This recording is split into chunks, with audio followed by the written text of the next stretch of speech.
on this end.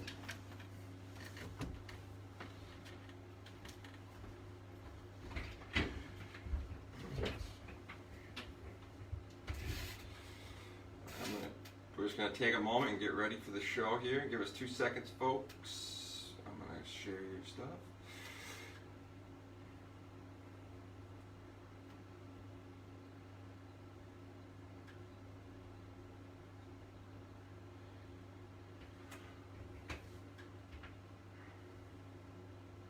So as we're getting set up here, Del, good morning, Two Brothers TV and Two Brothers Podcast. We are live here in the Wierman Media studio, the Wierman Media group here, and we are going to be shooting another episode this morning live with you. We like to come live. We like to make ourselves available as much as possible, and this morning I'm back once again with the Recovery Atheist, the one and only Del Bacon. Morning, JR. How you doing, Del? Doing well. Slept well.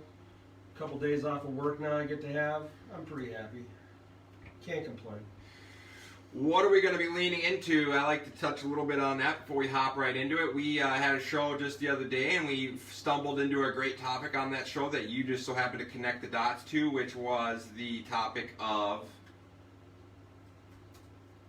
evidence, right? Right. We're going to go with evidence today and how our emotions end up controlling a lot of what our decisions are, even though we're not really checking out the evidence and whether or not it is real or not, or authentic or not, or accurate or not. A lot of people make, and I have before, made decisions off my emotions, and it has kind of made the evidence that on my decision, it ended up making it a little bit delusional on my end.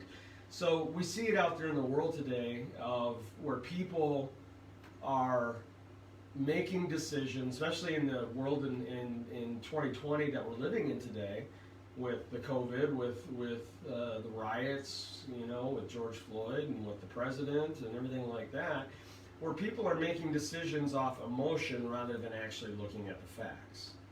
So we're going to talk a little bit about that. What is evidence? What is true factual evidence? What is true real scientific evidence? And how do you how are you able to decide between the two to make the correct decision logically, using reason, not using emotion or some personal bias, or how can you make the right decisions and get the right information to help you get that? I think that's a great topic, and I think there's so much we can lean into with this. And being that I'm from my experience and I share my experience all the time and my perspective, I always like to remind people I'm just sharing my perspective. I'm not saying I'm right or wrong, it's my perspective. And the reason I do that is because I try to remain in a neutral, non-biased stance where I can use qualitative and quantitative observations and measurements to direct my decision making and directly push me. Basically everything I do is based in qualitative and quantitative observations and measurements that I observe through empirical models and empiricism.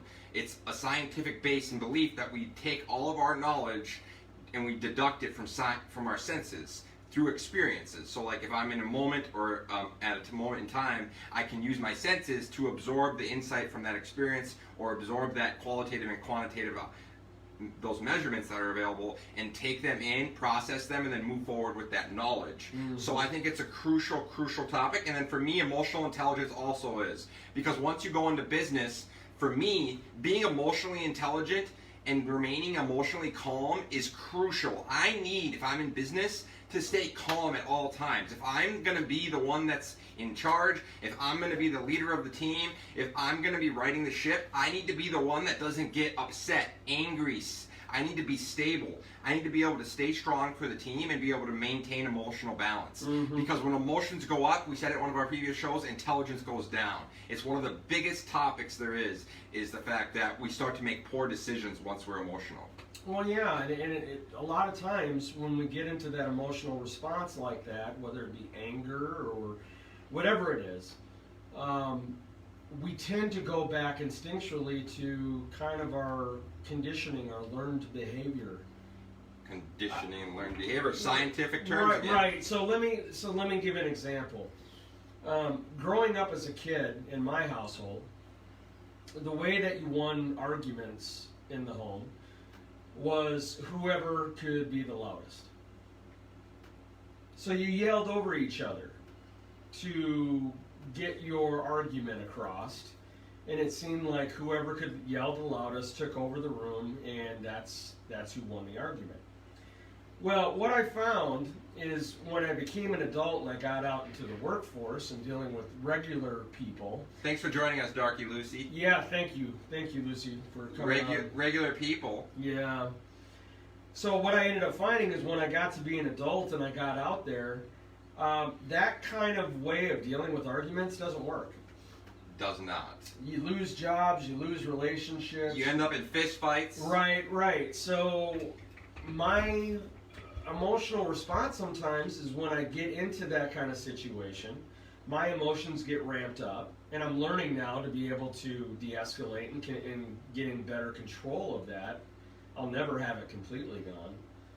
But because of the way I was conditioned growing up and how to deal with arguments, it affects me today to where I want to lash out and attack and yell and raise my voice. And instead of being assertive with my communication, I'm being aggressive and intimidating. And that's not going to get me anywhere. That it's just not going to get me anywhere. And it definitely doesn't, get me to an idea of making a decision on something that I need to make or whether or not this person is right or wrong. I find it on Facebook all the time. If they, being the Recovery Atheist, I get a lot of trolls and a lot of people coming on, the Christian apologists and things of that nature, wanting to get an emotional response from me. Wanting it. They want that. They want to see you get mad. They do. That's what's beautiful. Once you realize that's what everyone wants that. But if they can't, so this is a great point. Once you come back to it, it's who you're giving your power to piss you off. Because if you take the power from them, guess what? There is nothing.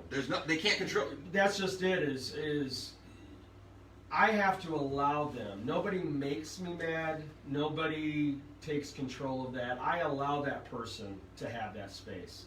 Exactly. So when they try to do that, for me, you're not going to, in my mind, you're not, hey, Nick, what's going on, buddy? I see you on there. Shout out to you, Nick, buddy. What's going on, Nick Barker? Treatment friend of mine down in Kentucky. Come hop on the show. Yeah, that's good. So when someone tries to do that to me now, it is, you have no evidence that's going to convince me one way or the other to change my mind on certain situation and beliefs that I have that are concrete.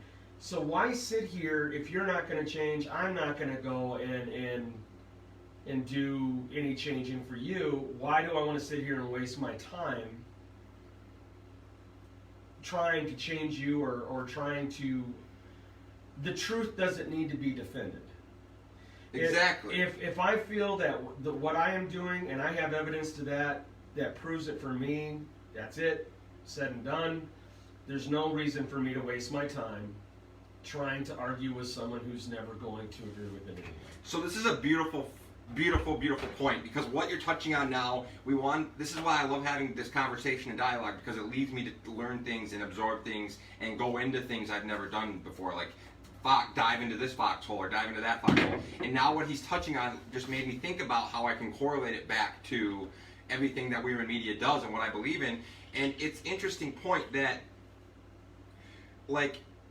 essentially, if we can learn to absorb and lean into our defects and shortcomings and our mistakes and our flaws, which are my insecurities or your insecurities, and we can own them. If you can own that, now no one else can use it against you.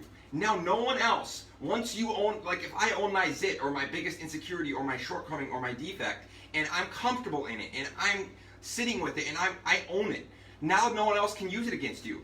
Picture that, Del. If you take that away from them, you take the power away from them, now you feel empowered. Once I own it, once I own my emotional control, and once I own my insecurities and shortcomings and defects, no one else can use them against me because I'm comfortable with them, and I am comfortable within my own skin. So that's a beautiful point that you're making there, is that we don't have to let other people control our emotions, and I think we can also not let our insecurities and shortcomings and defects keep us from being empowered, because we can lean into those and take the power away from those fear and insecurities, because we all have them, and it's just a matter of what they are. And if we own them, we start to feel a lot more empowered and capable, because we feel like, okay, now no one else can hold these against me. Well, we got a question that came in from a person watching right now, Rihanna.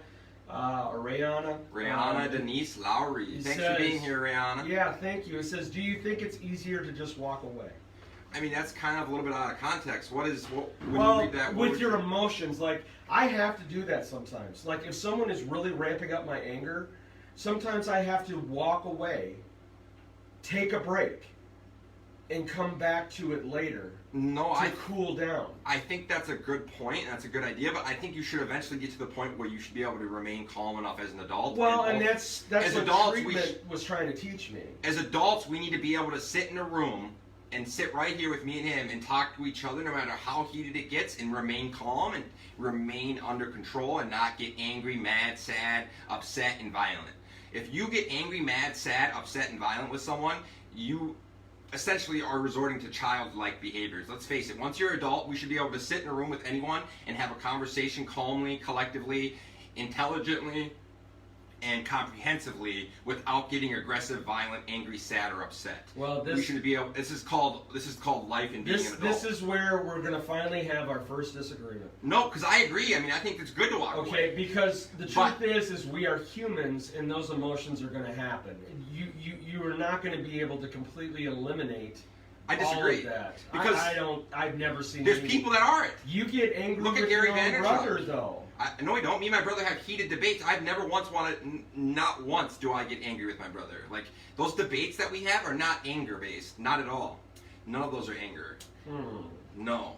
Well, that's going to be something I'm going to have to ponder and think about. Anger is different than, like, anger is if I want to hurt someone or I want to, like, punch them. Like, if I sit here and we get really intense, to me, that is not anger. Like, I'm talking about the ability to have any conversation without wanting to get mad, angry, violent, upset. Oh, like, well, when it comes to violence, I see what you're saying.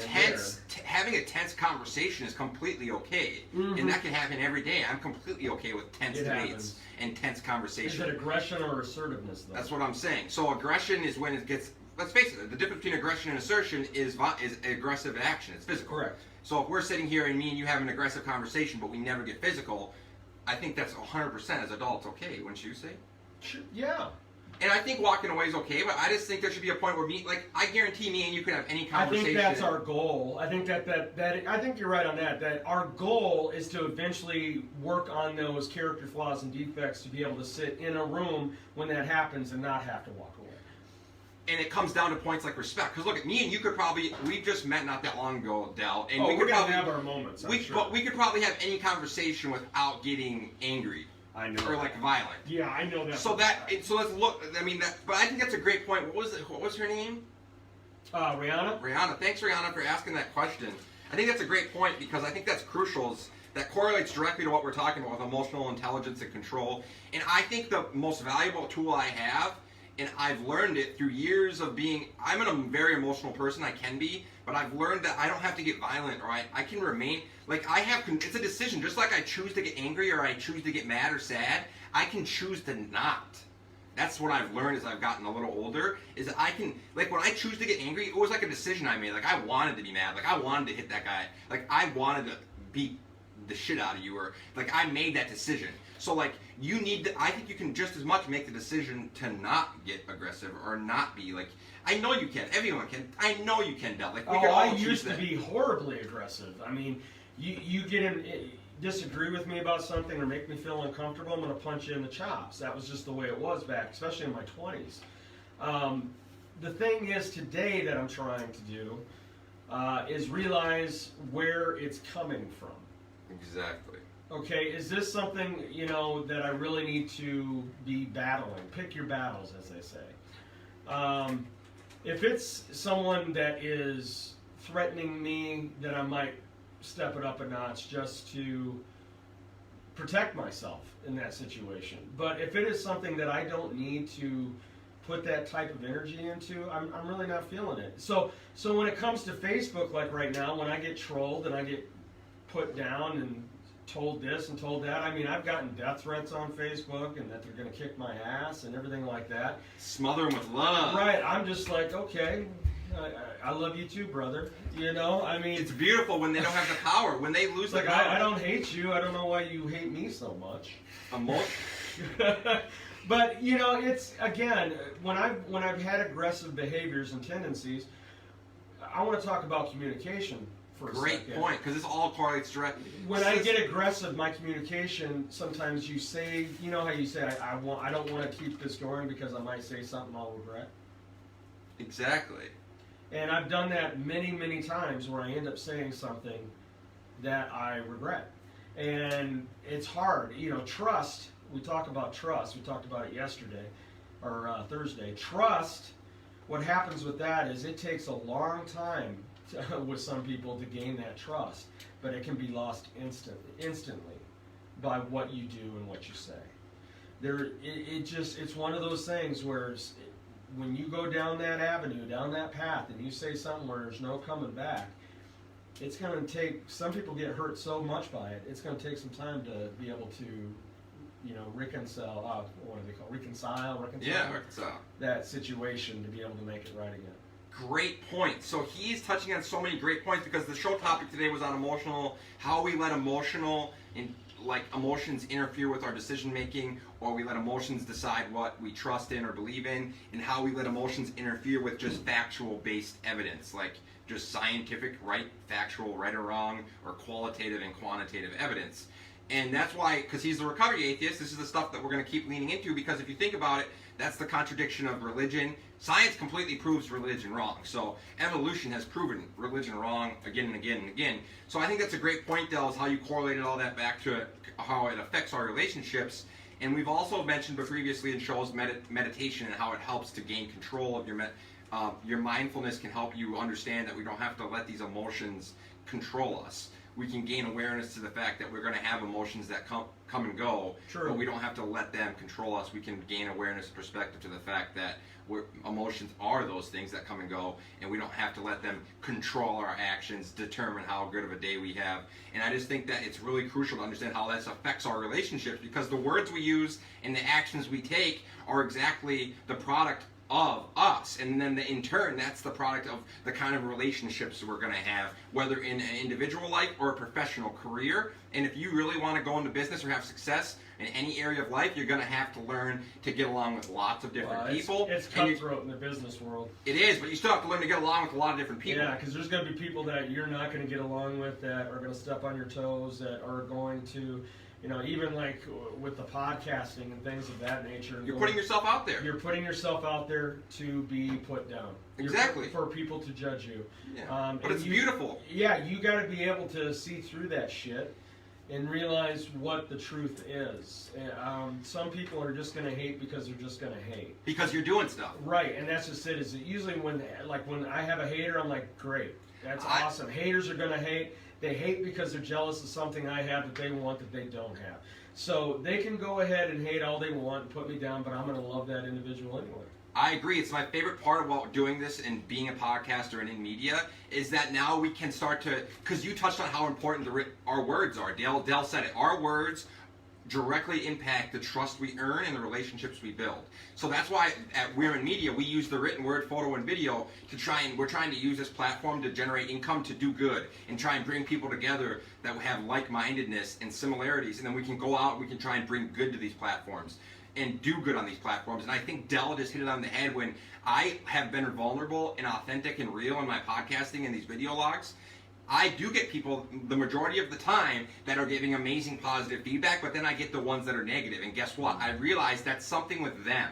Like, because we're out here doing stuff that is about giving people hope and value and strength, and we're trying to empower people. So if someone reaches out and is negative about what we're doing, making ourselves vulnerable, being real, authentic, and being human, like just being as human as we possibly can with our story and sharing it and coming to you with it, if someone reaches out and they're negative about that, to me, that says I need to come at them with compassion and love, because they are in a spot where they are not very happy. Because obviously, if someone's going to be negative to something that is all about positivity, there's a huge red flag there. So Right. I agree with you. Right. I mean, you got to take the good with the bad. I mean, when you put yourself out there and are being authentic, there are going to be people that you can't have everybody like you. Yeah, I don't even. It's not possible. If you like me, great. You don't like me, then you don't have to be around me. You don't have to listen to what I say. But if you're listening, what is the movie Private Parts with Howard Stern? And they're like, Private Parts with Howard Stern. Right. So they're talking about his show, and they're like, we can't cut him off the show because we've got 40% of the people are listening to him just to hear what he has to say, what he's going to say next. And they're like, well, what about the people that hate him? Well, they listen to him because they want to hear what he has to say next. So, I mean, the haters and the lovers are part of this business, and you've got to be able to swim through that, the sharks and everything else that are there, because they make the show too. Without someone coming after me and my beliefs and what I'm trying to present to the world, how are we going to show one way or the other what's real and what's not? You have, and that's life in general. You have to take the good with the bad. You can't just have everything be good. You're not going to have every day be wonderful. There's going to be some bad days. And the way I look at it is this: you can't have just sunny days on this earth. Everything would dry up. Everything would die. You've got to have rainy days to be able to keep life going and to keep it beautiful. So I look at the hardships I've been through and the areas where it was pouring rain, buddy. Pouring Just rain. pouring down on me. I've been there, brother. As an experience I for think me we've all to been there. grow and see the beauty in my life today. Beautiful. I mean, it's got to rain. You wouldn't have ever grown if it doesn't rain. I agree. It's like a flower that's never going to sprout or grow if it never rains. But that's just it, Del, is I think that makes me who's stronger, and I just think it's so crucial to have those experiences because that's where I deduct my value from. And I think so many people are just neutrally biased with their opinions, and they let their emotions make the majority of their decisions rather than trying to move towards operating in a strategic fashion. And at Wierman Media, we are specifically believing in the growth steps. We have a 3-step process for growing and developing a business, or as an individual. It's the same steps no matter what, but they're actually correlated to scaling a business or scaling your success as an individual. So those are the steps we use, and then we also have a strategy that's based in science, empiricism for like successful business results, and then we use these and we merge them, and it's all about understanding that we're using science, qualitative and quantitative measurements to move forward, and letting the audience and the market decide what we do, and letting we're not like neutrally thinking like, I'm not sitting here like, oh, egotistically, I know what I need to put out, I know what content or podcast to do. No, I'm trying to talk about things that the audience likes. So if something I release does well, I'm going to give it to the people. We're going to give you more of that. Or if I do something that someone likes a lot, well, we're going to focus on that. So we're specifically trying to bring forward qualitative and quantitative measurements that we've discovered through content creation. That's exactly what the Wierman X model is, and that's exactly what we're doing today, is just that. The podcast is blowing up. Everything's blowing up. Things that are doing well, we're leaning into.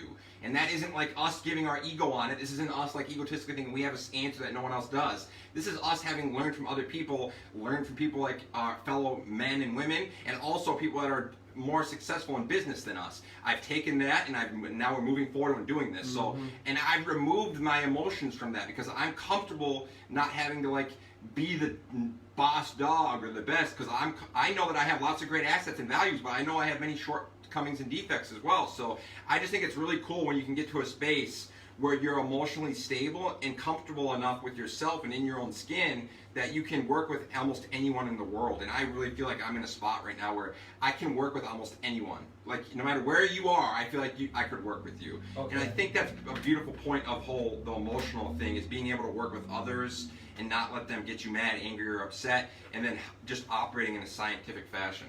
Well, I'm going to grow this business with you, JR, and I'm going to grow it on faith. I'm going to grow it on faith. You're not going to pick up a single hammer. No, just, No, you're not going to swing the hammer once. God will provide. You're saying God will swing the hammer for you. God will provide. He'll give me the people I need. No action needed. Such bullshit. No action. That's such bullshit. You gotta pick up that damn sledgehammer and swing. You gotta break down the Swing. walls, baby. Break them down. You gotta explode everything that's going on. You gotta do some demolition work, and you gotta show what you want to bring to the table. You have a voice, you have something that you want to bring to the table, then do it. What is holding you back? We know what it is. Fear and insecurity. Exactly. I'm not living that way anymore. It's beautiful. I am moving forward. I want more out of this life than what has been given to me up until this point. And I have the right to be able to go out and do it, but it's going to take action by who? Me. 100%. Me. So I will go ahead and continue to do that, but of course, can't do it without help. And so I've got JR and his brother and this media that, and the people out there in the podcast nation, which again I want to thank. I wanted to give a shout out to Julie Tracy. Shout out Julie Tracy. Yeah, who just was added onto my Recovery Atheist group through Facebook. So thanks, Julie. Yeah, we do this for you. I mean, we really do. We're trying to provide information for you to help. Insight that we have, experiences that we have, that we can be able to share and give out there. And I'm just so proud of what we're doing. In the short period that we've come together. Yeah. And I appreciate that too. And Tracy, I appreciate you as well, and I appreciate you, Del, because what he just said is exactly like, since he's been here and we've had dialogue and conversations, it has built me to grow and look at things in a different perspective. It has been incredible. I have gained so much incredible value from the conversations and the shows we've done because it's forced me to contemplate my ideas. It's forced me to grow and think about ideas in a different way. Being open-minded and humble is crucial to growing. That's why it's the second step in growth. Like our 3 steps of growth at Wierman Media all correlate to this whole picture of science and step-by-step strategy and operating in a strategic fashion and operating less in emotion and less in ego and more in humility and open-mindedness. And since Del's been here, I've been able to do just that. So I want to say thank you, Del, because now you're also a part of the team here at Wierman Media. You're incredibly valuable, and you bring perspectives and insights that help the team have a more well-rounded perspective, and then you bring strengths to the team that we might not have had without you. So this is exactly the point of being able to work well with others and collaborate through humility and open-mindedness and lack of ego. Because ultimately, when we come together, we're our strongest. And without you, Del, we wouldn't be as strong as we would be without you. I'm definitely sponging off you as well. Yeah. And what you bring to the table and showing me the business. That's what we all do. I got into this as just kind of a hobby thing to start. How do I get started with it? I've only been doing it for a very few months of hitting this head on. And to be in the situation that I'm at now, and I'm so grateful. It's amazing. And to be able to have people to be around that I can learn the right way and do it the right way. So I am so blessed today to be able to sit here and call you my friend. Oh. And brother. Friend and brother. I am so happy to be here. Is that what you say, right? Well, no, I am just so happy that you joined me today. I love that. Yeah, so I think it's crucial that, because once we start to realize that we can operate in a strategic fashion and scientific way, and we can remove emotion and ego from this equation, it really starts to help us push us and grow. It's just, I really think it's an interesting point that I really think some of the most emotional, narrow-minded people in the world are religious-minded people. I really think it. I just strongly have observed it. I think they're rigid. I think they lack open-mindedness. I think they're some of the most narrow-minded, emotional-based people that I've met, and they lack operating in a strategic, scientific fashion. So just in my perspective, in my experience, to bring forward to you, having been through brain surgery, losing my mom on New Year's Day, having launched a successful moving company and have it thrive and then completely collapse because trucks crashed, having had a drug addiction, having been homeless, having been court and battled, you name it, I have dealt with a few things here in my life. I think I have some value to offer people, and that's why we moved into this and doing this, and that's why I think it's so essential to have a strategy in operating in life, having some kind of strategy. If anyone would benefit from it, if anyone's operating blindlessly without a purpose, mission, direction, or strategy, you are not operating at efficiency or optimization. So if we add in a strategy to someone at the same time, give them a purpose, a mission, and direction, and remove ego and emotional decision making, give them stability, emotional strength, strategy, direction, and a mission and a purpose, and crank up their speed and let them start operating again, no matter what you're doing in life, whether you're doing tile work, woodwork, whatever you're doing, you're going to have a lot more success. Yeah, I mean, it's, for me, the reason why I never was able to do what I've wanted to do in my life is because of the low self-esteem I've had in my life. And if you're going to sit there and emotionally be bankrupt, and that's where I was at. Well, let's lead into that some more. I think it's great to be vulnerable and talk about those things, because I've been there too, brother. So I've been there myself, and I know everyone watching has too. This is the human connection that we aim for. When you're sitting in a hotel room with a vodka bottle and there's nothing for you to live for. Nothing. It is really hard to have any idea go through your head of, I'm going to take on the world and this is what's going to, all you see is despair, darkness. If you're in that place right now, I feel for you. If you're in that place right now, that can change. I am an example of that. JR is an example. Which is why we're broadcasting to you daily. Hope. This is hope right here. He's sitting right in front of you. Listen, I've got 5 months sober coming up in about a week and a half. Hopefully I'll get Congratulations, there. man. I don't see why I won't get there. But what I'm saying is that in just a few short months, I've gone from being homeless, living behind dumpsters, eating out of dumpsters, going in and out of detoxes, to having the life I have today. It is a complete change. I don't even recognize who I am anymore when it comes to where I've come from. It is such a joy to have what I have today.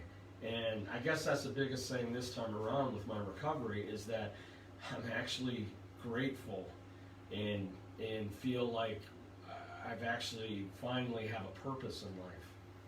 Yeah, what I do. That's a beautiful point, and I think that's a big part of why we broadcast and what we do is we want to bring hope and strength and intellectual value to you freely. So we believe in this. We believe in bringing people hope. We believe in bringing you strength. We believe in bringing you courage, and we believe in bringing you intellectual value and insight freely. Whatever you want to take from it, take from it. We're not saying we're God. We're not saying we're great. We're not saying we're all this. We're just saying we want to bring you something. We want to bring you some sort of value, whether it's hope, strength, courage, or whatever. We want to bring you intellectual insight and value. So we're here to help you. We're here to show you, look, we've been there. Look, I'm a former drug addict. I've been homeless. I've lost my mom. I've been in the court systems. I've struggled. I've had battles. I've been there firsthand. And look where we are now. So I agree, Del. I think that's a big part of why we do what we do, and that's a big part why I am so good at what I do, is I understand how difficult some of those positions are, and I can really relate to those people that are on the streets. I've been with you. Well, I've been there. So I really want to see. The empathy is there for sure. That's why I want to do this. This is what that's where most of my courage and motivation comes from, is understanding that's what I want to change. If I can ever make a stockpile of money, you know what? That's what I want to do. I want to change the world. I want to be president. I don't know. There's some people out there I feel like that don't want to see the world together. I want you to say China. Can you say it correctly? China. I can't impersonate that, man. I just can't. It's so difficult to be that I can't be that much of a numbskull. You can't be that ignorant? I'm just kidding. Trump has many great qualities. This is my leaning him. Listen, I'm going to say it. I recognize the positives before I point out the negatives. Anytime I go into a relationship, if I first meet you, I'm not going to be the guy that meets you and says, you look ugly, or you have this, you have that defect or that flaw. I think it is a huge, huge mistake to meet someone and instantly lean into their flaws, shortcomings, or defects. I try to be the person now at 28, having been where I've been and gone through what I've been through, that when I meet you, I point out your positives. I point out your your like strengths. I'm not gonna instantly meet you and be like, hey, look at that, you have a big zit on your nose. I'm gonna try and be that guy that brings insight to your values. So, just like in politics, everyone does this. They say all the negatives about the other side, and I agree. There's tons of negative to say about both sides of the aisle, but I think it's a really big sign of maturity and leadership and responsibility when you start to look at the other side's value and you start to look at their like strengths instead of talking about all their defects and shortcomings. So for Trump, anyone else, I hear every time I talk to someone, they say his first is they talk about his negatives. Well, guess what? I'm trying to be the person that tries to switch that kind of dialogue and be like, okay, Trump is terrible, but I'm going to lean into what he's good at. What do you see? Trump is authentic. What do you see as positive? Trump is authentic. Well, that's true, but there is a lot of lies as well. You just asked me. Trump is authentic. The number one most valuable trait I value in anyone is authenticity. I would rather have Trump be who he is than get on camera and because everyone else paid him a bunch of money, turn into something else and be become a Hillary Clinton or Bill Clinton and be like, he is true to who he is. Whether or not you like that is up to you, but ultimately, I appreciate authenticity. But this concept is just me recognizing that I'm trying to focus on positives in people and recognize their values instead of just leaning into their negatives, which obviously he has. I'm just going to say this, and then I'll shut up about it, because I don't like getting in political talk very much. It just seems like, well, I mean, I can do it, but you're not going to make me feel like Trump is got positives, because I don't see every human has a positive. Well, he might have some. I don't know him personally, so a lot of those are not going to be seen to me because I'm not around him like that. It's what we see in the media. It's what we see around us on the news and things of that nature. So we don't really know him. Well, he does come through with quotes. But ultimately, he does say words, and those words are lies. But ultimately, so how is that authentic? But ultimately, to say what you just said is you're just contradicting, because you just said that you just said you don't know Trump on a personal level. But then you said that the context within you do know him, you are making a deduction from when he says words that are coming out of his mouth that are lies, how is that authentic? My point to you is listen to the point I'm making. Okay. You are deducting an opinion of someone based on the knowledge you have, which you just stated is very little, that you can't make a deduction whether or not he is a good person. But then you are deducting from that information and insight that he isn't. I think you can judge that. I mean, if you don't know me very well, but every time I come across you and you hear the words that are coming out of my mouth and don't agree with those words, you would have a judgment. Yes, I'm not saying that. I'm saying none of us really know the president. No. So, but my point to this whole thing is, if I met you, Dell, and the first thing I said was negative about you, would you like me? Well, no, but it's not like, I mean, Trump's been in office now for almost 4 years. But that's my point. But let's not look at the bigger picture. Let's look at the micro. Let's look at the issues. That's the issue. Everyone, if you look at politics, that's the issue. Like, people can't get along with someone else. They always look at the other person like they have flaws. Why don't we just start looking at people and their value they bring? That's what we talk about all the time at Wierman Media, is I'm trying to bring value forward. You're trying to bring value forward. Right. So why don't we look at what Trump, obviously he's fucked up a ton of shit. I'm acknowledging that, and I agree with you. I'm having a hard time. I'm trying to think. I'm really trying to be open-minded here. I know, I hear you. I'm trying to think of anything but he's done some good stuff with China that I agree with or positive. Yeah, I will say that. There's people have been way too soft on China. The 25% tax that he put on China and stuff of that nature. Yeah, I do agree with that. But it's just so few and far between that it's so hard to see those. And if you've ever been in business, thank you, Trump, for some of those tax breaks. If you've ever been in business, you start to understand how much taxes hurt you. So, this is another point that I want to bring. I'll bring this forward right now because it's a point that I experienced firsthand. I used to would give some of it to the poverty level, though. I've been in the blue party the most of my life. I grew up in a single-family home with a mom on welfare. And then I got to the point where I launched a moving company. I was living out of the back of a moving truck, building a moving company, working 12 to 19 hours a day, living in the back of a moving truck, getting up and showering in the Lifetime Fitness downtown at Target Center, and then getting back in the moving truck and going and moving people. Doing that every day. And I built it. I'm come from someone that has criminal history. I've had issues in the court system. I have a former drug addiction. My mom died when I was 19. Name all the stuff. I'm a high school dropout. You name it. If anyone couldn't do it, it would be me. But guess what? America has abundance. I went out there and I built a moving company, and I built it up successfully, and it thrived and flourished. It is there if you put the work in. But guess what I learned when I was in business? It swayed me from the blue party to the red party because I learned about how much taxes there are. You know how much taxes and hard it is when all these taxes, when you're putting in 16, 17, 18-hour days? So it's just interesting how once I started to experience different environments, I started to think about how it's just really interesting how I've learned how to be more open-minded about politics. But I think it's a topic we don't have to lean into anymore. But well, it's just with politics with me. I'll be honest with you. It's how much of a role do I truly play, or how much power do I really have in it right now? which is why I want to change that. Right, outside of just trying to put a vote in coming up this election and everything like that, you know, and trying to have a voice through this platform. I think that's a lot, though, brother. It is. Because let's think it's about a lot more than what it was in the old days, where you have to go protest at the Capitol steps. You can actually do it over the internet now, which is a lot easier to be able to do that. Now you just led in right to what I believe in, dude. This is exactly what I'm doing and why we're doing it. I see where you're going with it. So in order to make the change in politics and to make the changes that we need to, if we start doing and broadcasting and taking, the power is all in media. If you look at the first time people overthrow the political government or they overthrow something, what do they take over first? The media. Yeah. The first thing. It has to, because that's what gets out to the masses. So guess what? Guess what Trump is great at? Everyone, I suggest you audit Trump's social media presence. Trump has more followers on Twitter and Instagram than anyone in the world right now. But we just talked about it the other day. He's like one of the top people in the world. With social media, how it can be so messed up and not accurate. Though. So this is my point, though. So we're doing that, though, Doug. You just said you were trying to say how you don't have that much control over it, but you're broadcasting daily. I guess I feel at times like my hands are tied with the political statute. You know, the way where the state of it is. But look what we're doing. We've been reaching thousands and hundreds of people, True, and at times thousands of people. Change minds and opinions, and then we can come together.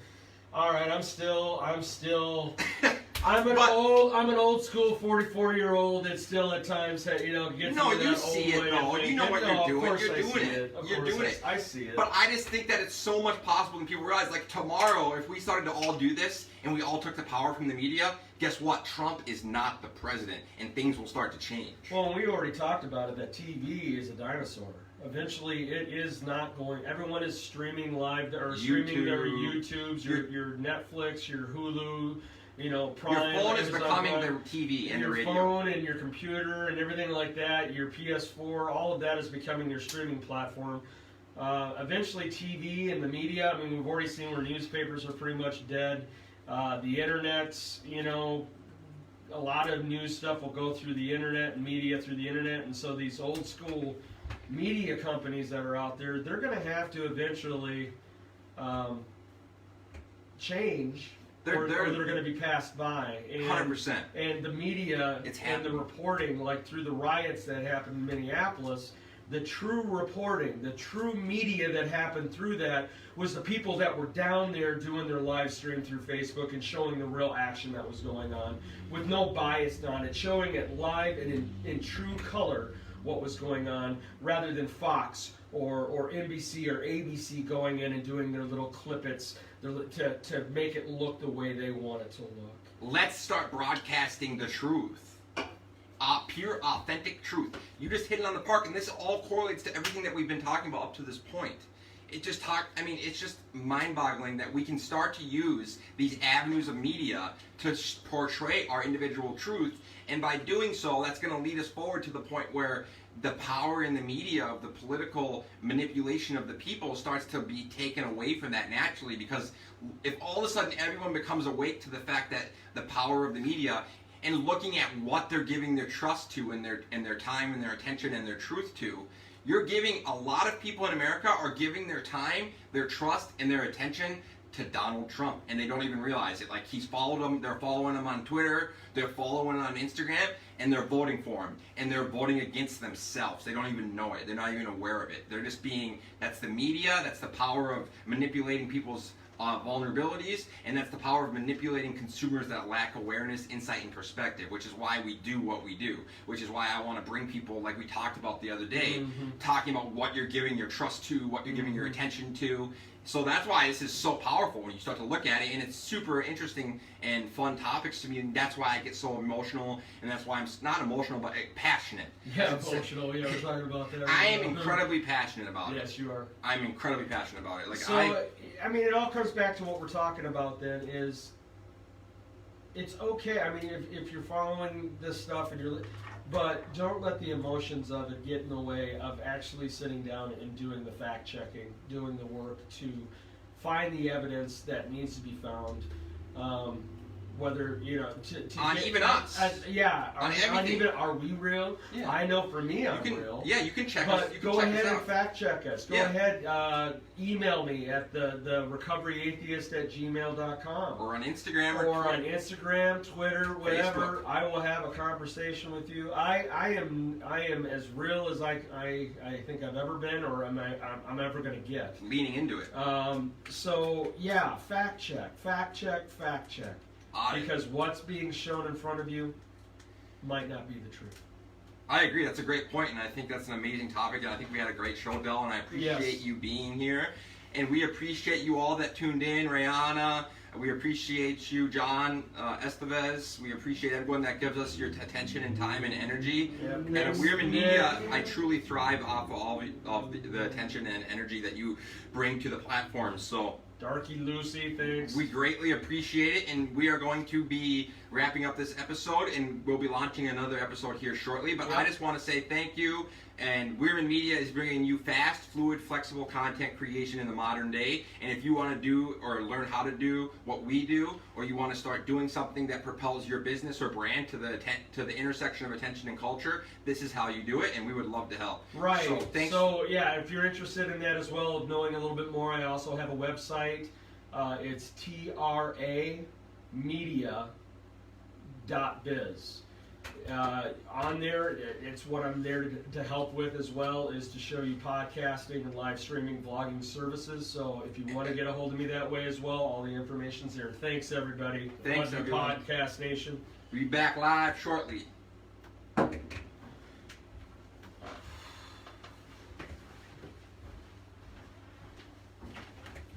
great shit. I love this shit, man. It's addicting.